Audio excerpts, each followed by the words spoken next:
is intended for a mature audience. If you are not 18 or older, stop listening and find more age-appropriate content. This show will cover topics in a satirical manner. If you are offended by any content herein, that is your own problem.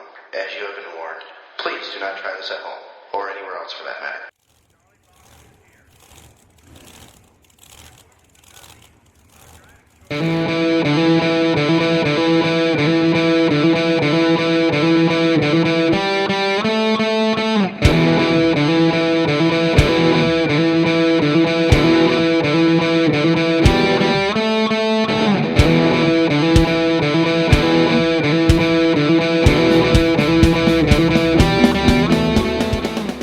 Hey, how's it going?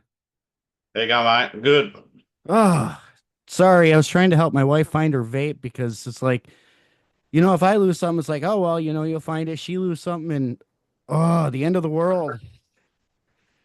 She's like Ah, that happens, mate.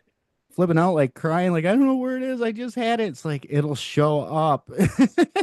But we found it. So she's happy now. Crisis averted. Yeah, pretty much. It was like 20 minutes. She's like, I can't find it. I'm like, I'm supposed to go live or not live, but do an interview. And she's like, well, I need this vape. It's like, crap. So, hey, how's it going, man? Yeah, good, good. Um, Christmas Eve, mate, and yeah. Oh, yeah, that's So right. It is for you. Well, I should say, welcome to yeah, Blown Pistons. I should introduce it first. And we got Prowse from Skid Royalty. And man, it's been a while since you've been on. yeah, it has been. Life gets in the way. Yeah. Couple of engines later. Yeah, Mhm. Engines and life and everything else is just, ugh. yeah, mate. Yeah, it's been pretty full on since the last time we spoke. My youngest one now, she's 2. I've gone through a couple of engines. I've bought a new house, or So you've really been moving up in the world. Yeah, mate. Changed a couple of jobs. Yeah, I've been moving around a little bit. Life's been a little bit busy, but that's what we do, eh? We just keep pushing. Yep. Can't really do much more than that. So are you still working for the mining companies and stuff or? Yeah. Still working in mining. Still FIFO, as they call it over here, and yeah, it's it's all right. Yeah, I see their commercials all the time on like YouTube and stuff like that. Like, if you want to make this much money, come over here, we'll pay for your transportation and all that stuff. And so I mean, it looks like it'd be decent money, so I can see why you're Oh, still look, working with them. it it has some of its perks. Money's all right. Um, you know, it's not a bad gig. It's a bit of a lifestyle. If you chase that lifestyle, then yeah, that's what it's all about. If you're sort of just chasing money and you're new to sort of mining, you're not going to get the kind of money that you're promised, Ah, so to gotcha. speak. So how's Skid Royalty been lately? Um, so we've kind of pulled back a little bit on it, just due to obviously family, the car being down and stuff like that. Still uh, doing our videos, still judging burnout comps and stuff like that. Me and Summernats have parted ways. I no longer do Summernats anymore. Oh, you don't? So I'm not part of the Pro Series or anything like that. But our good friends, Debbie and Gary Myers and Jake Myers, we go and do their show up in Darwin. They're pretty Cool. much like family, eh? They're amazing people, and they put on, one of the best shows, if not the best show for entrance in the country. That's awesome. Like, yeah, the amount of track time, just the flexibility, willing to help entrance and stuff like that. It's just, yeah, it's amazing, the show, and that's why I wanted to be a part of it. And I was pretty stoked when I got the phone call from Gary to ask me to be a part of it. So Cool. yeah, I would much prefer to sort of let everything else go and focus on that, because at the end of the day, without entrance, you don't have a Hmm. show. Exactly. How many shows do they put on a year? I do their Darwin one. They've had to pull back. They used to do quite a few. There used to be one here in Perth in Collie. For reasons that doesn't exist anymore. I'm sure that they would love to come back this way. They used to do one way back in the day in Adelaide, South Cool. Australia. So yeah, there was a few, but more focused on the Darwin one these days. Yeah. Okay. Yeah, I wish we could get something like that set up over here. It would be really cool to actually see something like that in person. Yeah, it's a different style of show. Where you use sort of a racetrack to sort of have track time and just blaze tires, and you've got a array of vehicles that are out there and skill sets. But there are incidences when you have that many cars with that much power and stuff like that on the tracks. It's there's going to be racing incidents sort of thing. Yeah. But other than that, it's I would say fairly safe. Like you you barely see any of that sort of stuff because everyone respects everybody's stuff. Yeah, so Well, I know watching your videos and stuff like that, it does look really cool. And anybody that's out there, and I'll make sure I put a link on for to find you on YouTube and stuff like that because you have some of the coolest videos as far as the burnout comps and stuff like that go. I mean, they are really wild, and just the cars you guys have down there are just so much like wilder than ours because you guys have like the massive engine sticking out of the hood, where ours once in a while you see one with a blower, but most of our stuff over here, like I was talking to you through TikTok, it's we deal with mostly like turbos and the centrifugal force superchargers. It's like nobody does the wild, extreme, awesome looking engines, and it kind of sucks over here for that. yeah. Look, I think it's the drag racing influence over that side versus the burnout style influence. It's like a lot of it's very like I know Americans and Canadians get a little bit mixed up with like they see our cars and they go, how fast are they? And like all the hardware looks like you know drag style. It should be able to go fast down the quarter and stuff like that. They're just set up to turn tires. They don't hook up very well. Hmm. Everything looks like that, but yeah, they just don't hook up very well. And turbos create too much heat. They're not exactly the best for burnouts. Yeah. You don't have air movement. Fantastic for drag racing with tunability and stuff like that. EFI, you can really dial in your car versus a sort of a blower style setup that we run.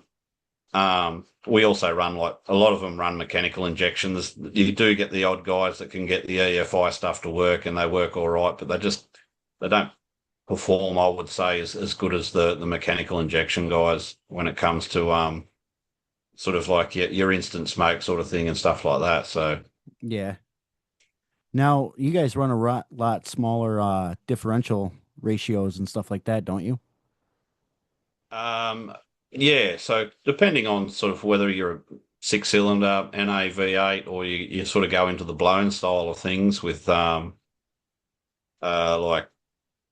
small block Chevs and Fords, and then you go into the big block style of things. Like some of our top tier cars now are pushing 2,000 horsepower, which in the world of horsepower versus your drag stuff doesn't sound like much, but when you've got to try and get a set of tires to last at least a minute, um, and drive around with the tires on the back spinning, makes life pretty difficult to not hit walls and sort of stuff up. But diff ratios, yeah, some of those guys, they're spinning their wheels well past 300 clicks, Damn. 300 kilometers, that is, versus the mile side of thing. About 180 mile an hour. Man, that's just Some of them hit nuts. 200 mile an hour. Yeah, yeah, Damn. which it is nuts. The physical car is not really moving. It seems like they're moving really quick because of the walls and the confined space that they're in, and they are for that area. But the tires are absolutely moving, and not many people will give out what their diff ratios are. It's kind of like in your drag racing world. No one's going to really hand over their tune stuff. What Yep. ratio I'm using, what this and that. So yeah, things like cam specs, diff ratios, and all that sort of thing that people sort of keep a bit close to their chest. some people aren't as competitive as that, and they will, share things around and stuff like that. But yeah, you'll go anywhere from like what a 285 to all the way up. Like I run 3.7s in my NA car, and I'm going to pull down to a 325 in a strange center. So Oh wow. yeah. So you said you blew up the engine in your car. Was that on a run or was it just kind of So accidental? we the first one, I was um going to an event uh in Perth, down at the Perth Motorplex. Um and it's called West Coast Nats. Um Anyway, I've gone down there, and the whole idea was this was going to be my last event for a little bit. I'm going to pull the engine out. I'm going to send it off to the builder. We're going to pull it down, give it a freshen up, put it back in. That didn't Gotcha. last. I literally just destroyed the front two cylinders. There was nothing left in there. No rods, no pistons, no. It's all in the sump. Oh wow. Pulled that engine out. About a year later from that, I decided that I wanted to go back to West Coast Nats again. So, so I decided on the Monday that I want to go to the West Coast Nats on a Friday, and I have no engine. Oh wow. So I've made a few phone calls, pulled a few big favors, and got one built within 3 days. Damn. And then Good job. had a bunch of the boys come over, help me put it in the car in one night, then rolled up to West Coast Nats the next morning, running a tune previous. So I'm like, I'm hoping this works, and it was okay. Like we're using the same cam specs and everything like that, so it Yeah. wasn't too bad. Rock up to West Coast Nats. I did a couple of burnouts there, and I could see a little bit in my clear view that I was getting a bit of sparkly stuff, and I was like, nah, it's new engine sort of thing. You get that kind of stuff. Nothing over the top. Then so it started to rain and we couldn't go out to do a burnout. Packed up and left that night. Then the Perth Motorplex, which is just down the road from where I live, they hold a Wednesday night where you can take your street cars there and do drag racing and burnouts and stuff like that. Oh cool. Kind of like a spectator run. Yeah. So like you've got something fast, you want to go down there on a Wednesday night, you can go run the quarter and proper quarter. They'll give you time slips. You can do it as much as you like. I think it costs about $50 or something like That's that. not bad. And so I've gone down there, and I thought to myself, the car didn't sound real healthy, which is my bad because like I'm a bit. Most of the time, if something doesn't sound right, I won't do it. But yeah, I was just like, oh, I don't know, she'll be right, sort of thing. And I've come in, tipped in, and I've just heard a noise where it sort of doesn't sound crisp, doesn't sound nice. Yeah. And I've come back along the wall to put it in the middle of the pad so I could shut it off and push the car off. And yeah, as I've done that, I've just shut it off and we've pushed the car off, and I've come back home, looked in the clear view, and she is just full of the glitter. So, Oh wow. yeah, I haven't really pulled anything down to have a good look at it. But yeah, Yeah, I know you we'll said do you that were in the next gonna. couple of weeks. I said you were gonna put a new engine and stuff and build up. Are you building up the one that's in it now, or starting The over? one that's in it now, I'm probably if it's just bearings or something along those lines, or we just need to give the bores some attention, then I'll just keep it for now. I'll throw a new set of rods and pistons in, clean the crank up, and go again.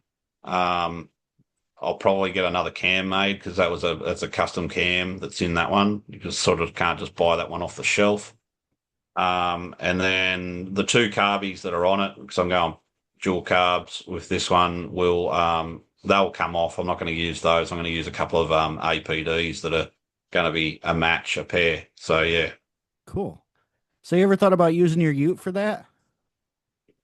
No, That is a nice car. definitely not. I love that car, and I know I seen thing that Chevy's over here playing with the idea of making the El Camino again, and that's Yeah, pretty I did much see what it that. looks like. So I'm hoping that comes into fruition, but chances are probably not because I know they've been playing with the idea too of reinventing the Chevelle, and since they killed the Camaro and all that fun stuff, and I'm still trying to figure out how with I know with NASCAR on this side and you guys have supercars over there, and I Yep. think they're still running the Camaro there. NASCAR rules they kind of got around with using it, but I don't know what the rules Yep. are for the supercars over there, and I think they're still running the Camaros there because they don't really have anything else to run.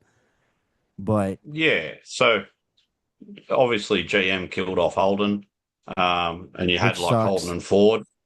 Yeah. Um, which is no good. Our car industry sort of died when those two left. We also had like Chrysler here, which was Mitsubishi, and we had Toyota as well.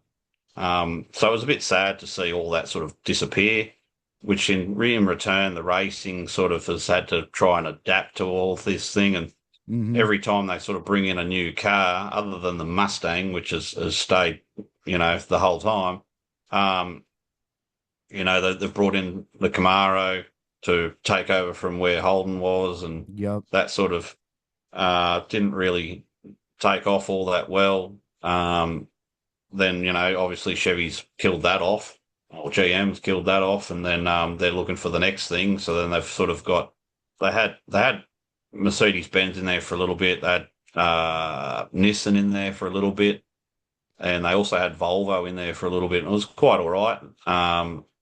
But then sort of once all those companies have worked out, well, there's no point in us being there because the market share in Australia isn't all that big.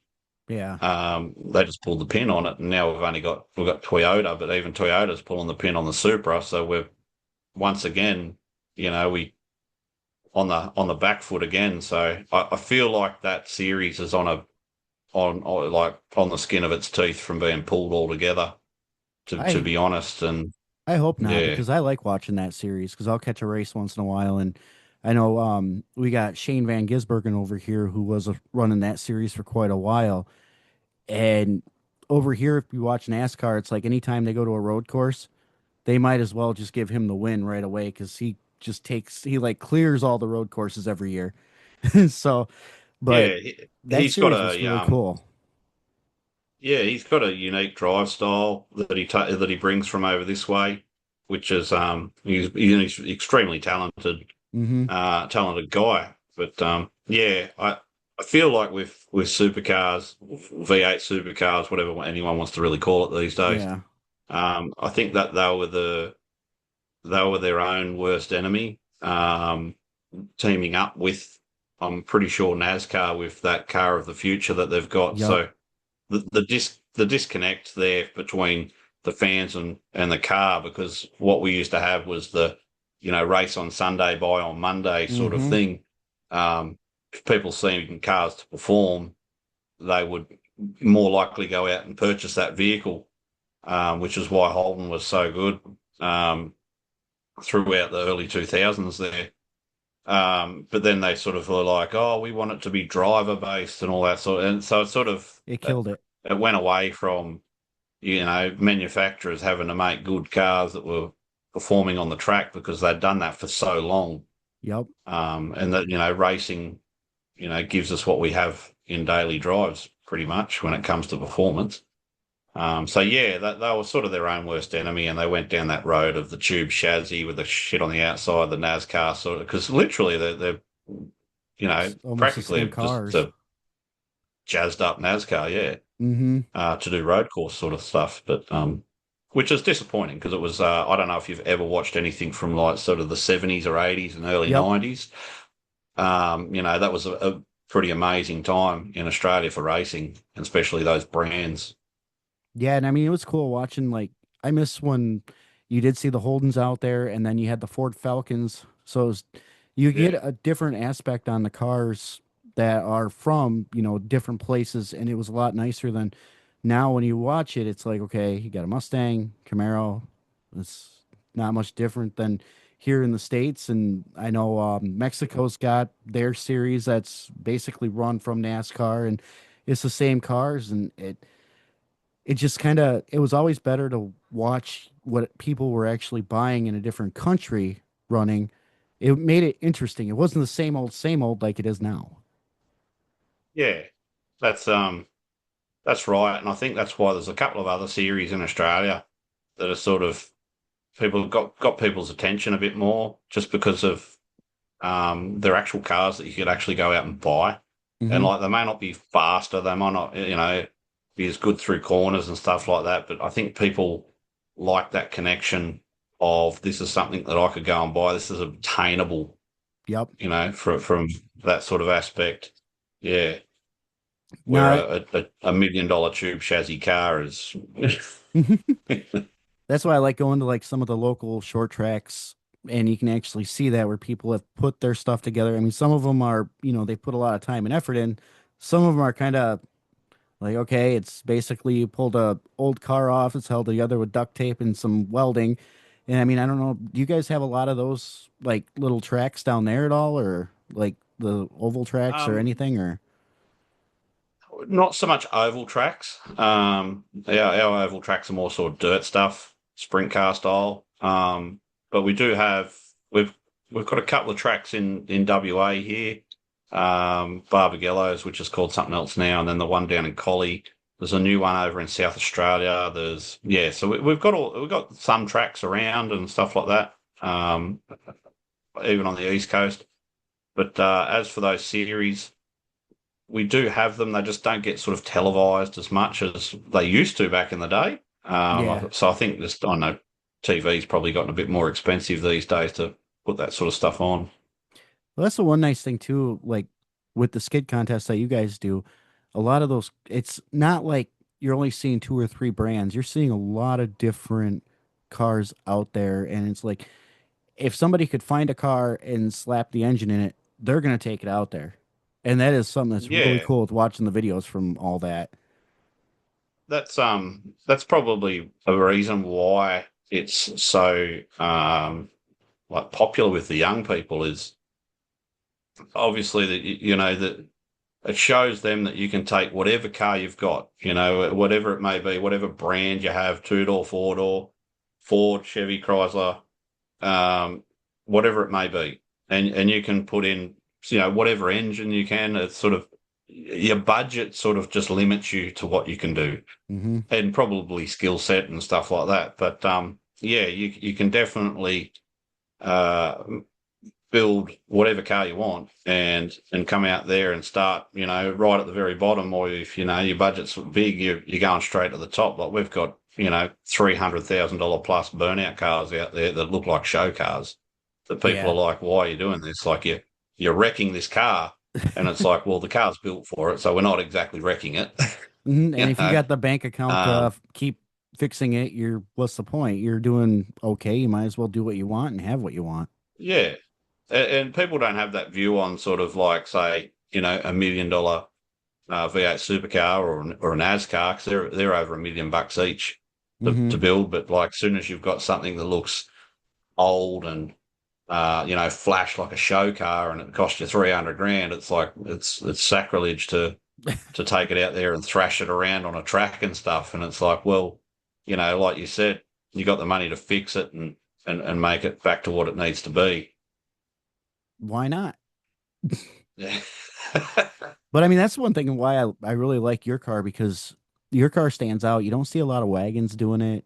And when you look at your car, if you don't see like the front end, it's like, okay, it looks like an older car that, is kind of like a daily driver. But then when you see the front end, you're like, holy crap, you know? And I mean, you've got a lot of time and effort into your car too. I mean, it is really, really cool looking.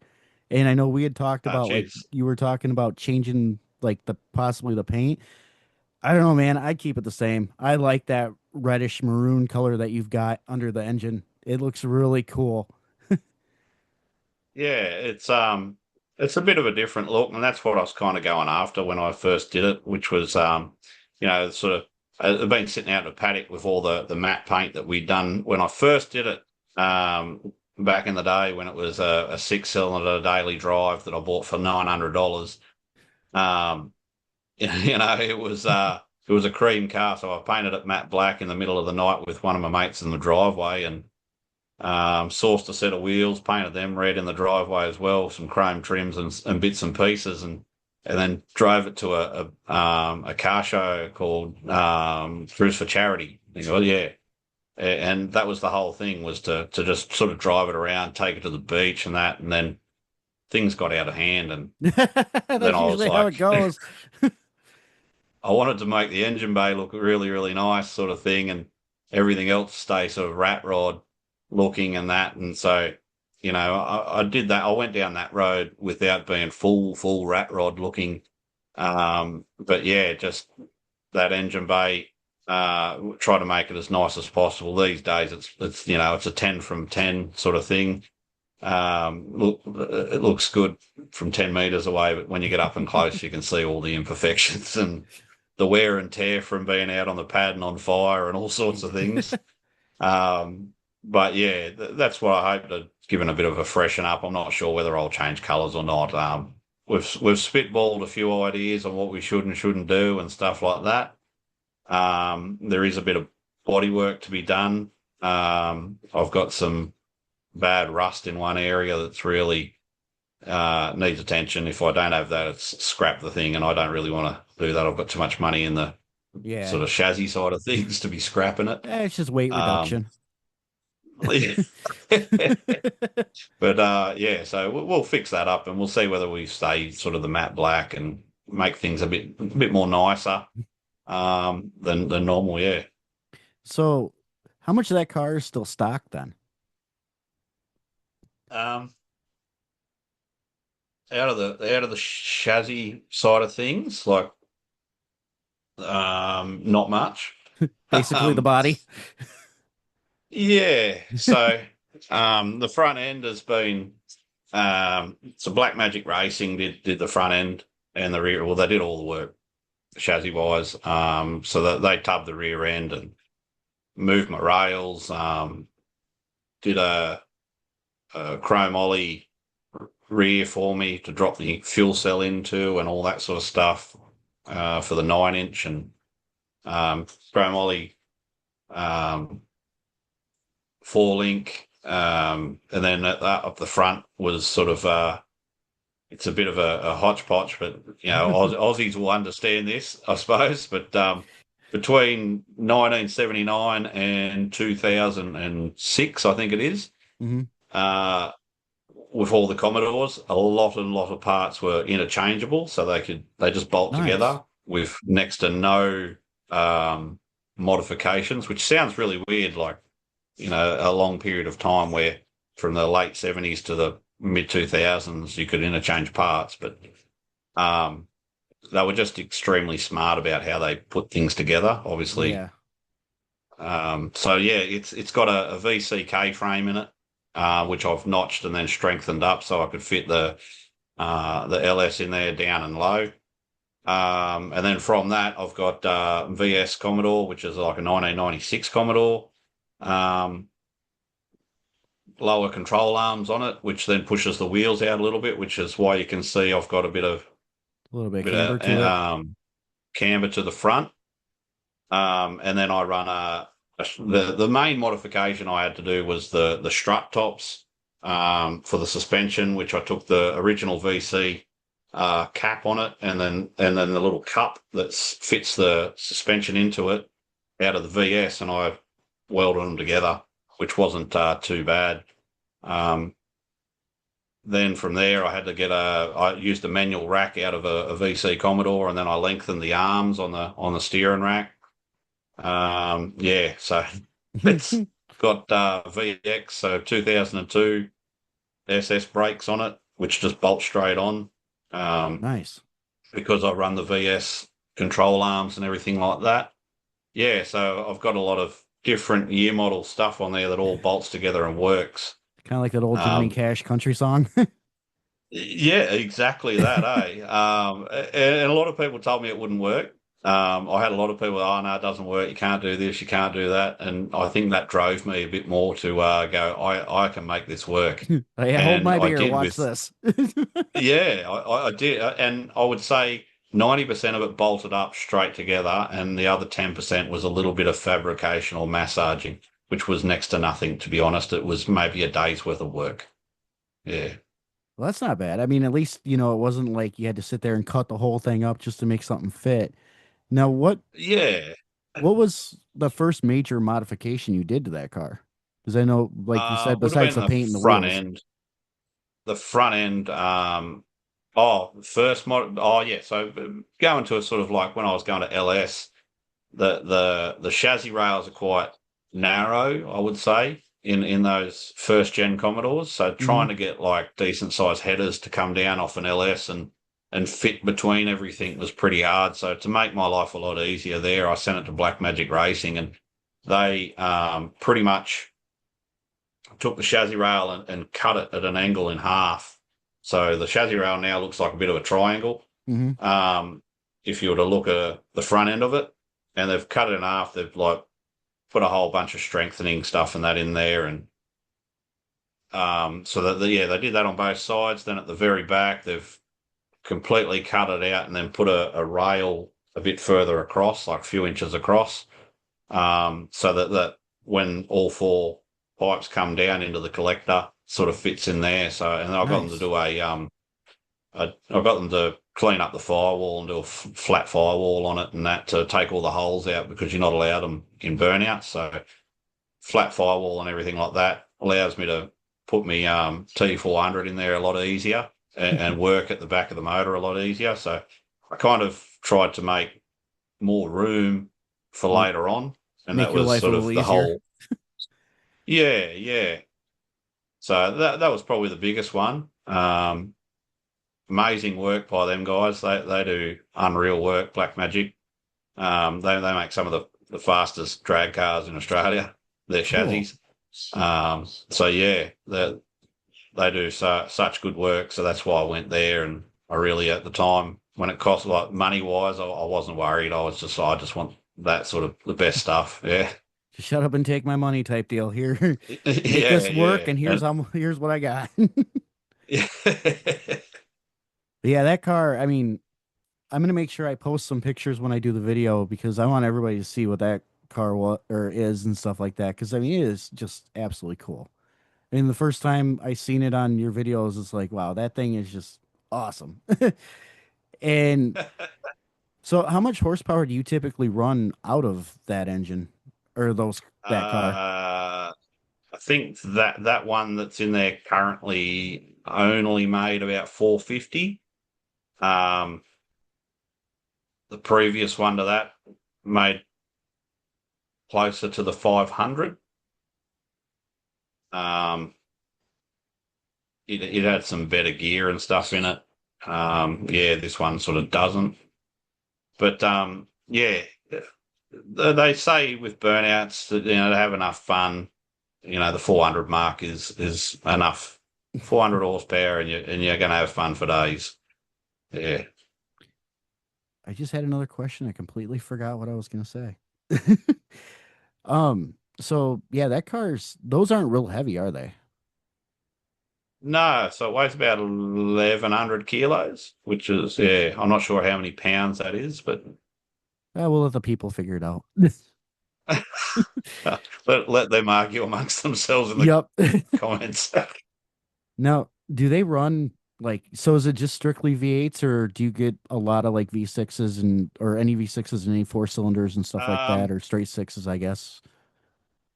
we've got quite a few. Obviously, people's budgets vary. I'm not the biggest fan, and I'm not shy to say it, of the 6 cylinder class because when you have an event, you'll get live out of 100 cars, 40 plus will turn up. They'll be 6 cylinders for obvious reasons. Yeah. Um, but at bigger events, like when you go to say, let's say Summernats or Gazinats or, the power cruisers and stuff like that, the 6 cylinders there, they sort of don't really dominate in their numbers, so to speak. Um, mainly because like everyone's there to sort of see The big the guys. bigger horsepower stuff, and like the bigger shows attract, or they've got bigger prize money, so that they attract the blown combos and everything like that to come. Hold on one So second. I think my wife's at the door. You're correct. you're right, mate. Sorry. She wanted to good. come in and say hi. Hey, Colin. He says hi. If you want to put, do It's so hot in here. you want to grab earmuffs so you can hear him for a second? Or? She's trying to find a charger. She's running around like a chicken with her head cut off. That's all right, mate. She's getting over That- chemo, so she's kind of feeling a little bit better today because she just finished up this that's round of good. chemo. So, and we actually got some good news on that. I think I told you with, hopefully they're going to be able to do surgery and all that stuff, and possibly if everything goes good within a year, she should be in remission for the blood and the bone In cancer. remission, yeah. So we're Nice. hoping, fingers are crossed. So Fingers crossed, mate, for you. Yeah, she's We'll been happy will and getting a little we better. keep you in the thoughts and prayers down this end, mate.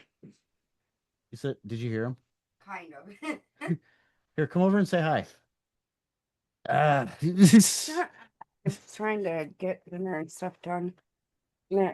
So you know how that goes. If you don't feed these guys, they get a little angry. There we go. Now you can see her. Hello. How you going? Good. How are you? I'm not too bad, not too bad. Yeah. So Just running around, busy getting day. crap done. Yeah. That sounds like us over here. Mm-hmm. Yeah, no, she's been talking about at some point in time, hopefully we can make it over to Australia. Yeah. Australia is Yeah, beautiful. for sure. And I know both of us would love to meet you face to face. Yes. Not just on a camera. But No, well, anytime you want to come to the West Coast, yeah, we've got plenty of room here, so more than welcome. Awesome. you heard it. It's on there. We can Yeah, we need to plan a trip. let's go. Yeah. But she was wondering how you deal with a spider season. We see that on Yeah. like videos and stuff all the time where there's like spider webs everywhere. It looks like snow.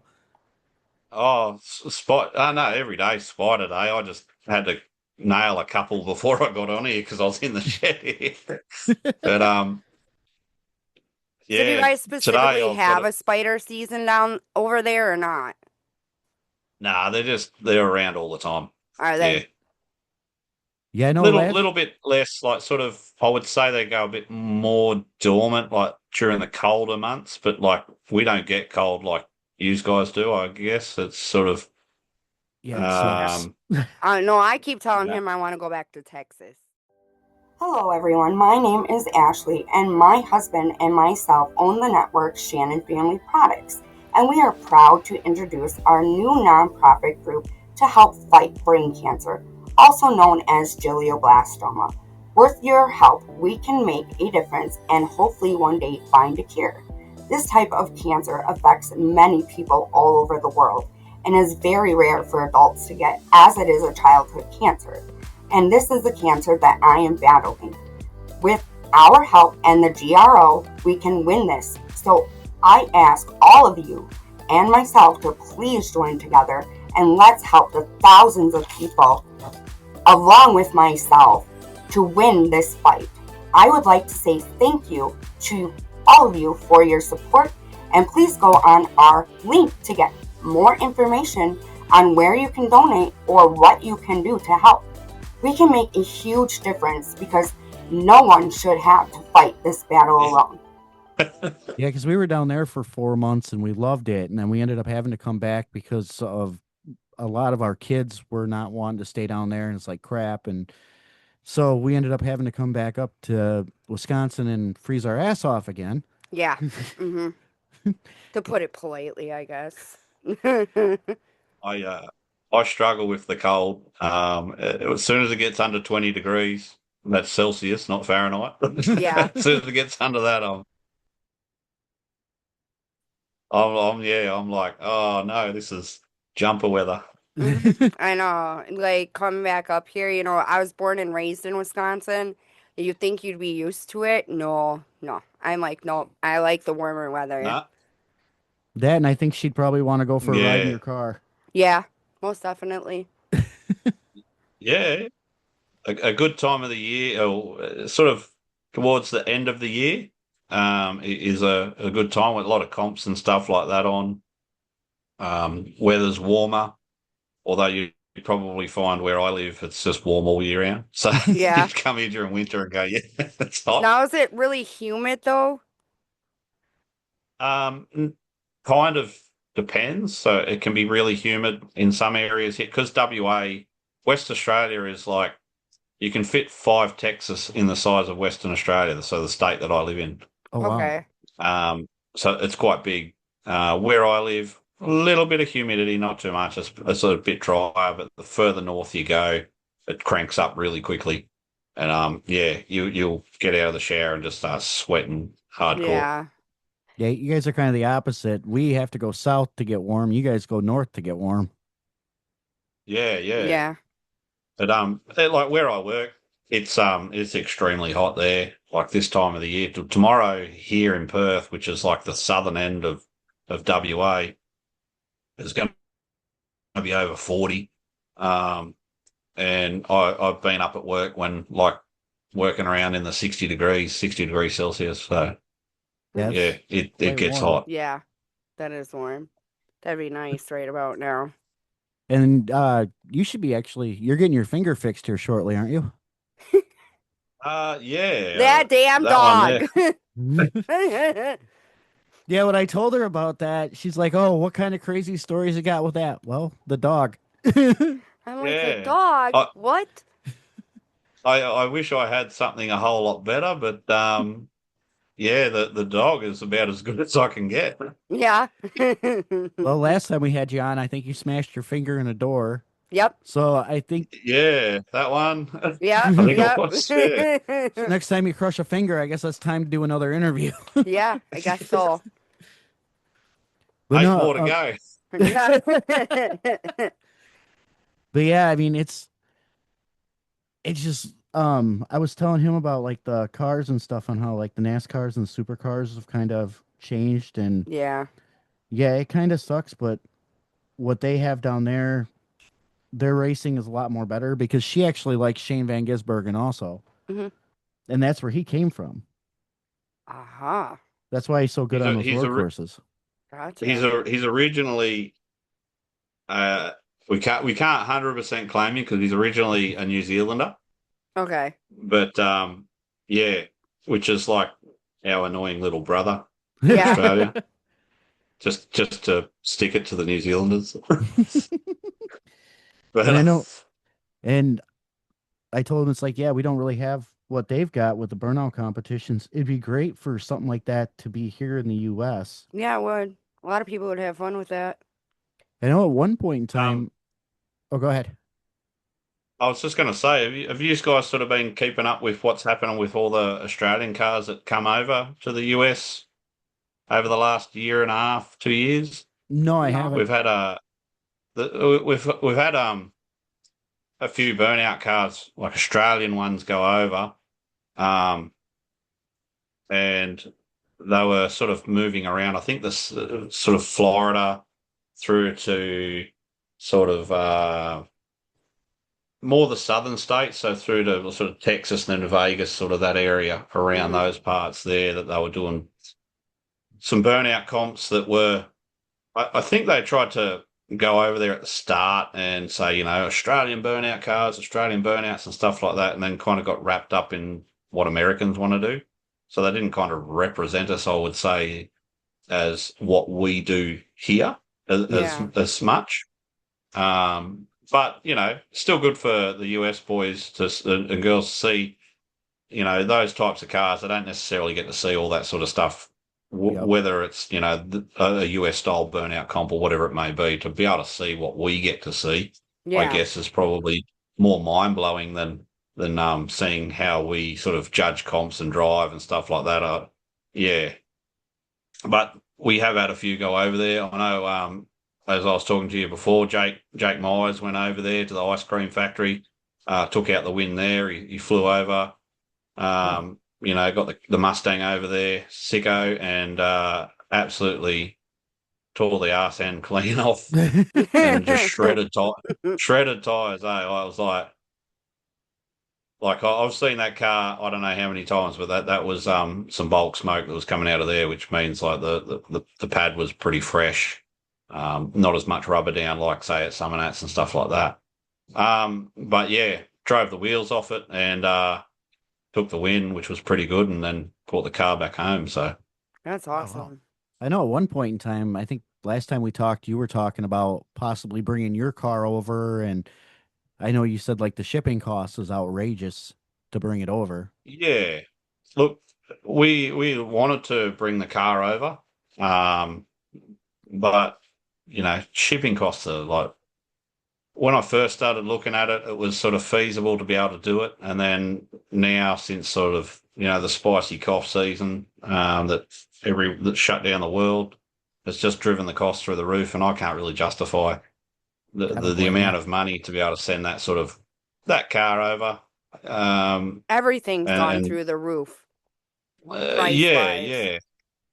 And like even sort of to get there, like the cost of our fuel and tires and stuff like that, what we run over here is pretty cheap. Like I tell guys that I spend maybe $55 Australian, which is like $30 US, um, on a tire to do burnouts. So you double that, it's like $60 US, which is like $110 Australian sort of thing, Mm-hmm. or or $100 Australian. Then our fuel's like $400 for a 200 litre drum. Where fuel over there is $1,000 for the same thing, and it's 1,000 US Yep. Yep. Yeah, it's or expensive. 800 Yeah, it US or is. something like that. So yeah, the prices for US are a bit more, especially Yeah. with like the Aussie dollar's pretty rubbish at the moment too. So, You can't even but go into a one day, grocery store nowadays and walk out maybe with 3 bags and you're already spending almost $400. wow, Yeah, Yeah, everything's gone up. it's bad. I mean, milk's wow, expensive and eggs are expensive and Yeah, everything. Like, I mean, down when we were in Texas, it was actually things were a lot cheaper down there. And then yeah, coming back okay, up here, we noticed like it's insane, like what they want for everything. I usually try to make the yeah, joke too, and we're sitting there at the checkout. It's like, they should give you a free bottle of lube when you buy all your stuff. Yeah, basically. You're getting screwed. just Yep. make it a little bit easier on you. Exactly. Yeah. Yeah, I think like we've got a very similar problem over here as well. When it comes to sort of your daily expenses and stuff like that, which is that sort of thing encroaches on the spare money you'd have to sort of do things with family or Yep. cars or whatever it is. And then when you actually do go to do something with cars, the Aussie dollar's no good, and everything that we have to, not everything, but a lot of things that we buy are usually from the US. So, if we're looking to buy something for, $60 US, it's going to cost us 100. Yeah. So when you're looking at something for $600, it's $1,000 off us. Yep. So Yeah. Yeah, and I know over here with what President Trump's done with like the trade embargoes and everything like that, everything is getting to be so expensive and takes so long to get anything. And it just, you know, I don't know. He's just kind of overrunning everything. I mean, yeah, he's a yeah. great business guy, but he's kind of going just a smidge overboard on stuff. Yeah. He is. There's I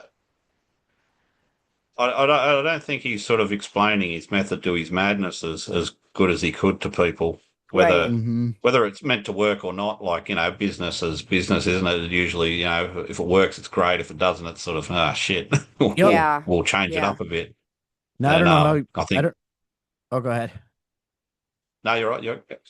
I don't know how like your guys' stuff runs as far as like political and all that stuff, if it's kind of the same scenario that we're in or Oh, how mate, that at the runs. moment, you remember riding your push bike and the chain had come off and then the pedal would swing around and hit you in the shin? That's Yeah. Yeah. currently the state. That's the state of our political. Ah, okay. Okay, so basically, So we're in yeah, the same boat yeah. then. Mate, the people running Australia at the moment, I wouldn't get them to run you a bath or organise a 5-year-old's birthday party. So Okay, so yeah, we're in the same position. Yep.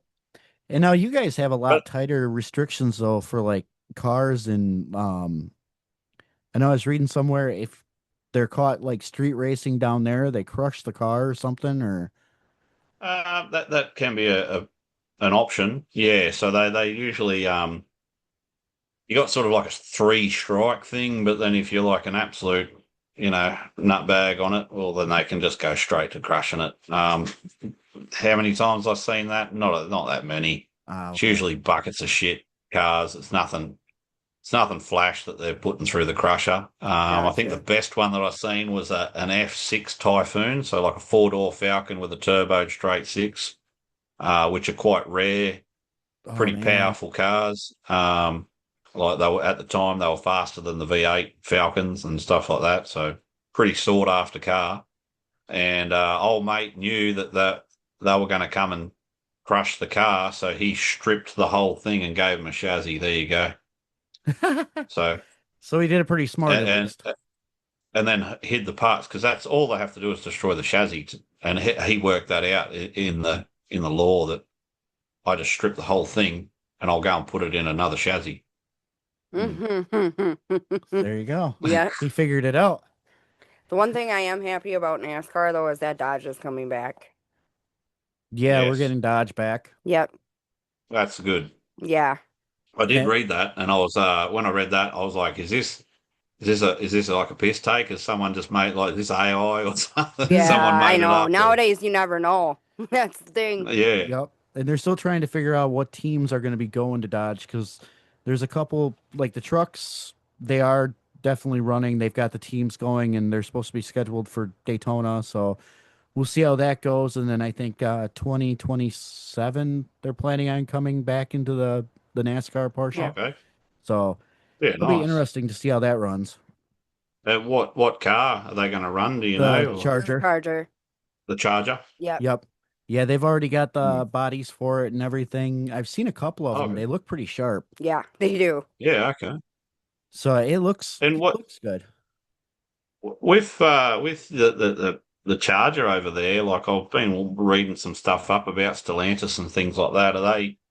Are they really getting rid of all the electric junk and then going back to the Hemis? And It's They gonna be like a 50-50 thing because when they came out with the electric engine for that, everybody like just went nuts. Like you can't have a muscle car that's yeah. electric.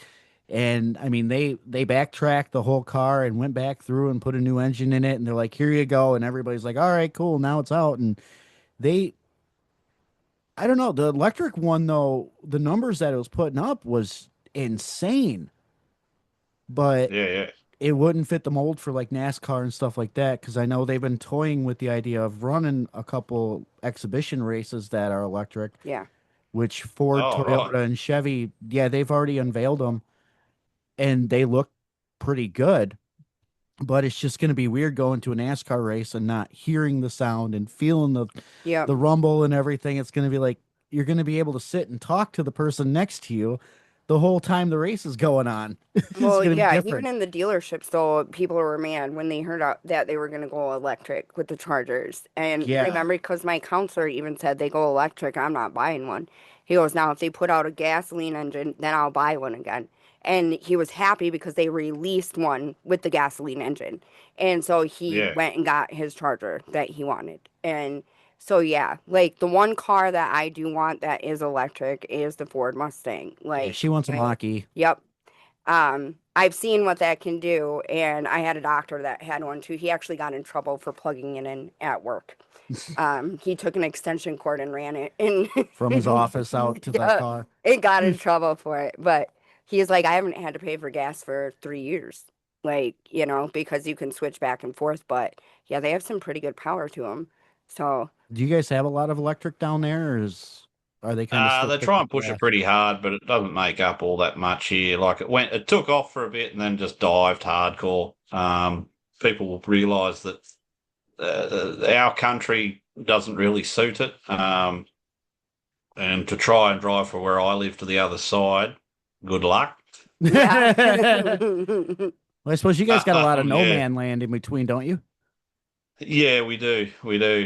We've got a lot of signs that even with petrol cars, it says, you need to fill up at the next station. Otherwise, the next petrol station's like, 800 Ks away. Damn. Yeah. Well, you guys still got, we've got a lot of that. and you guys still got a lot of like Aborigines, like tribes and stuff like that, still within the interior part of the island. If I know my history and stuff, So right? up where I work, when I used to work exploration, we'd go through areas like that. So you would see them out there in their communities. So they call them communities. Mhm. So yeah, you'd drive through and there'd just be Aboriginal communities in the outback there, just doing their thing, living out there in the heat and flies. I don't know how they do it, but hats off to them. Well, at Yeah. least they're not It's like- cannibals or anything like that. So if you broke down, you'd be like, crap. No. They're actually genuinely nice people out there. Like genuinely nice people willing to show you things and stuff like that. Yeah. So, they're quite happy to see you when they come through, kids and stuff, especially when you've got like big machinery and things like that. So That's Yeah. awesome. I think they're quite nice people out that way. Probably not represented the best by the people. They're people who live in a city.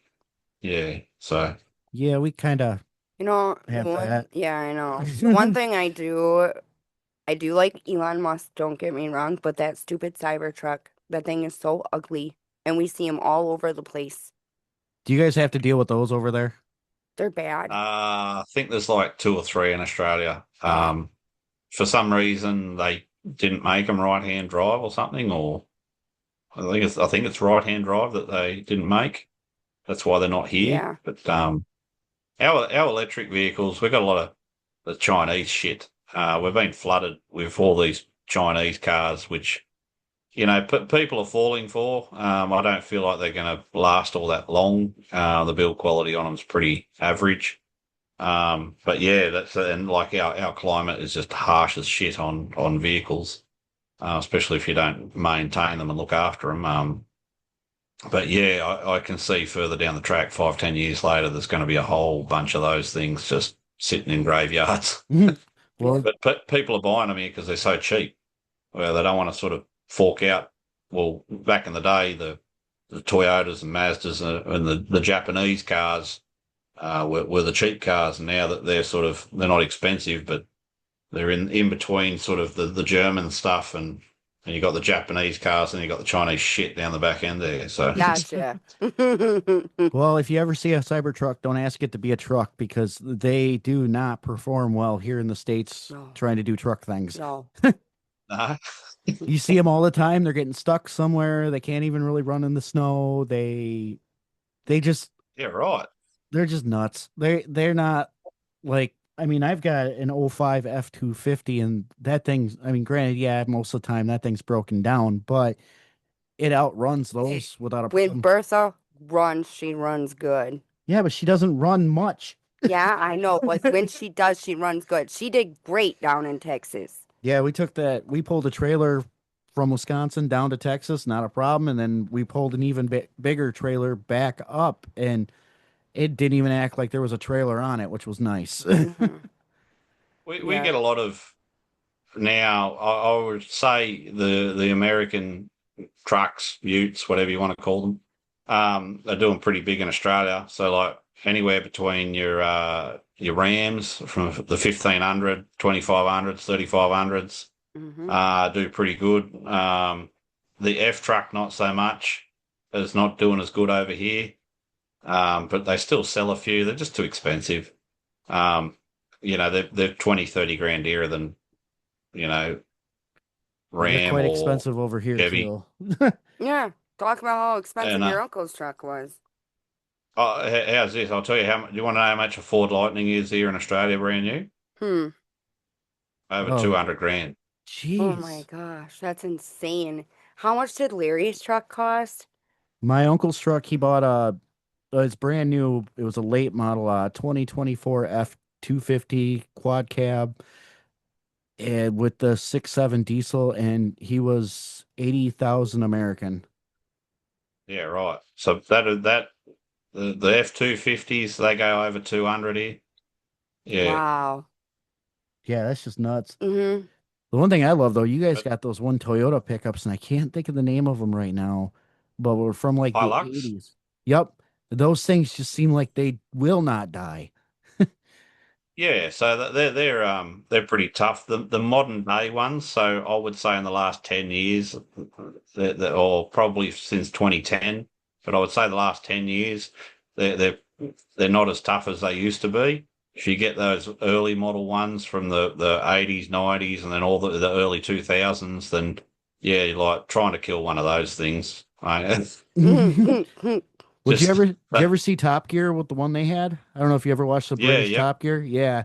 I mean, they yep. dropped that thing from a helicopter and it's still, or a plane or something, and it still ran. Mm-hmm. Yeah. Papa. Mate of mine, his dad has currently one of those exact one that they're putting a that's going to go LS. Had a 253 Holden V8 in it, but yeah, now they're going to go LS in it, and yeah, there's quite a few guys that Damn. do those up. I'm not sure if you're familiar with car builders in Australia, but they do they supply like sound deadening and stuff like that, and a few other different products. Well, they've just built it's the similar thing to that Hilux, but a Toyota Surf Oh from the wow. sort of late '90s. So yeah, if you want to have a look that one up, that was pretty mint build. Yeah. Cool. Yeah, I know my mom, she's got a what is hers? Is hers a 20? Your mom's? Yeah, I think it's a 20 or 21. I think it's 21. But she's got a little Toyota, and I know over here they call them the Tacomas. I don't know if that's what they call them over there, but they're like the smaller truck, kind of like the Toyota Hilux. So, Okay. and it's not a bad No, little truck. I don't think we get those over here. I think they wanted to bring them here, but there was just sort of no real market. Like Toyota's very niche on their market with what they want to sell. They know what sells here in Australia, and they really don't venture from it. They've even thought about bringing the Tundra here, straight from the factory side of things to try to compete with the US utes and trucks.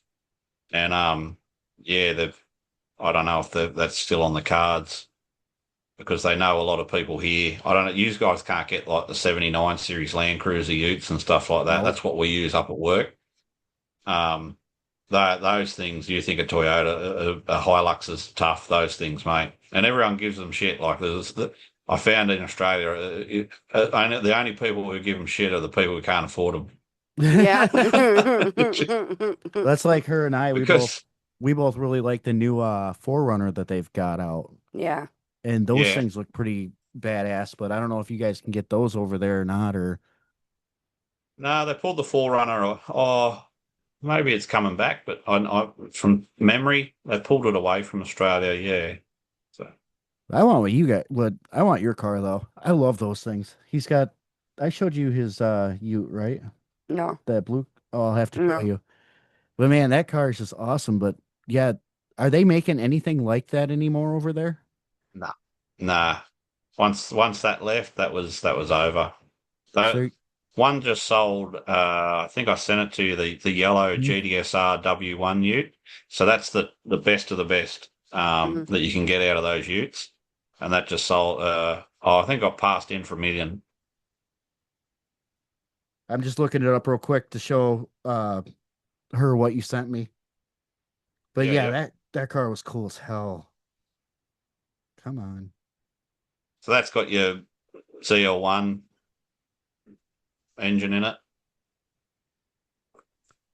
Is this it? which is I don't know 600 and something horsepower. Come on, get on it. There it is. Oh, wow. Yeah, those cars are cool as hell. Yeah. I want one. Yeah. I wish they would have had them over here. I've only seen, I think, two in person. Look, That is you could definitely get one from awesome. Australia. Yeah, Yeah, Um, I wonder how much it would cost to get one sent over. probably quite a bit. yeah, if so, I've talked to a couple of other boys that wanted them over in the US, and to find a nice one is probably 30 grand Australian, which is low K's, well looked after, not fingered with by some young bloke. Mhm, mhm, mhm. Um, so you're looking at that 30 to 40 grand mark, and then to get sent over is probably another 15 to 20, and including all your taxes and everything like that. So 60,000 Australian dollars, it's probably a good. Oh, I would say, what's that? 35 US. Yeah. Have Yeah. to find a junk one. Find an old beater that somebody's kind of ratched on and just kind of see what we can make. I'm gonna head The worst downstairs, though. thing. I'm not trying to be rude, but if you can't hear the dog out there crying, I have a feeling he's got to go to the bathroom, and if we don't let him out, then he'll pee in the house. Yeah, that No, little that's all thing. good. Yeah, the puggle. It's not even a dog. I know the chows don't even look at him as a dog, but it was nice talking to you and seeing you. Yeah, you too. Thank you. Said thanks. Thank you for joining, and have a happy holiday. Yeah, you too. Yeah, because it's Christmas Eve there for him. Yeah. No.